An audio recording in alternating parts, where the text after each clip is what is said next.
Assalamualaikum warahmatullahi wabarakatuh. Halo semuanya. Perkenalkan, nama saya Fitri Rayani dengan NIM 112211660 dari Program Studi Manajemen Fakultas Ekonomi Bisnis Universitas Pelita Bangsa. Dan di video ini saya akan membahas salah satu materi penting dalam perpajakan, yaitu PPh pasal 23 dan pasal 26. Keduanya termasuk dalam kelompok pajak penghasilan yang dipotong langsung oleh pemberi penghasilan. Meskipun sekilas terdengar mirip, sebenarnya keduanya memiliki perbedaan yang cukup signifikan, terutama dari segi siapa yang dikenai pajaknya dan seberapa besar tarifnya. Nah, biar lebih jelas, yuk kita bahas satu persatu. PPh pasal 23 dikenakan ketika ada transaksi pembayaran penghasilan dari satu pihak ke pihak lain yang sama-sama berada di Indonesia dan bukan berupa gaji atau upah. Jadi, misalnya perusahaan membayar jasa konsultan, royalti, bunga pinjaman, atau dividen kepada investor, maka perusahaan tersebut wajib memotong pajak terlebih dahulu sebelum membayar penuh. Lalu, berapa besar tarifnya? Nah, tarif PPh pasal 23 dibagi menjadi dua, yaitu yang pertama, 15% untuk dividen, bunga, royalti, dan hadiah, dan 2% untuk pembayaran jasa tertentu, seperti jasa konsultan, jasa manajemen, jasa teknik, dan sebagainya. Penting banget nih dicatat, kalau penerima penghasilan tidak punya NPWP, maka tarifnya naik menjadi 100%. Jadi misalnya seharusnya 2% jadi 4%.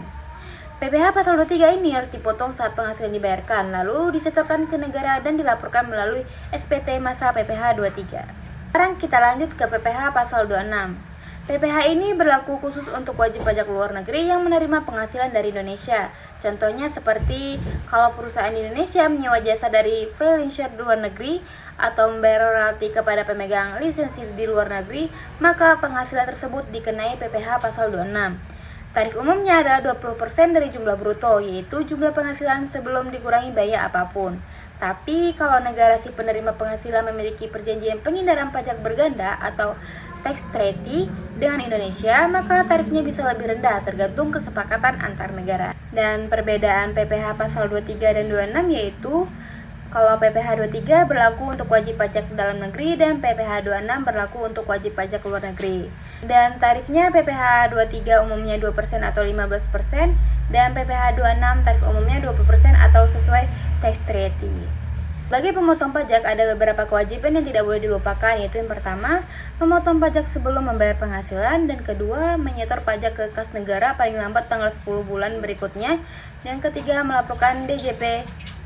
Yang ketiga, melaporkan ke DJP melalui SPT masa paling lambat tanggal 20, dan keempat, menerbitkan bukti potong dan memberikannya kepada pihak yang dipotong.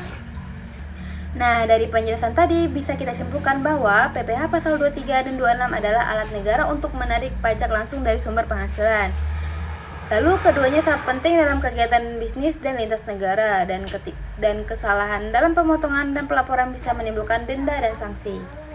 Jadi, penting banget untuk mengenali siapa lawan transaksi kita, apakah dia wajib pajak dalam negeri atau luar negeri, punya NPWP atau tidak, dan apakah negaranya punya perjanjian pajak dengan Indonesia. Terima kasih sudah menonton video ini, semoga penjelasan tentang PPh pasal 23 dan 26 ini bermanfaat untuk kita semua, terutama yang sedang belajar atau bekerja di bidang perpajakan.